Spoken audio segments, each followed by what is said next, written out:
Welcome back to the channel. In today's video, I'm going to show you guys how to get the Wacky mirror filter on TikTok. And then obviously once you have it on TikTok, you can then record a video of yourself with the filter and then go post it on Snapchat or Instagram or any other social media platform out there. Now, one thing I like to point out is I'd really appreciate if you guys subscribe and like this video if this video does help you. I do have daily videos coming out that are like this and that are basically just tutorials for technology. So if you guys like those types of videos, be sure to subscribe and like on this video. I'd really appreciate it.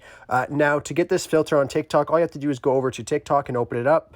You want to go to your Discover tab and then up to the search bar and just search for Wacky Mirror with no space. Now, right away, I see it here for myself, but if you guys don't see it here for yourself, try clicking on videos and scrolling down so you see the filter on it. But once you see the filter right here, all you have to do is click on the little yellow icon above the person's name and then click on add to favorites. This will then be added to your favorites, so you're able to go ahead and make your own videos with this filter on it. Anyhow, I really hope I was able to help you guys out with showing you guys how to get this filter. If this video did help, be sure to leave a like on it and subscribe for more. Thanks for watching.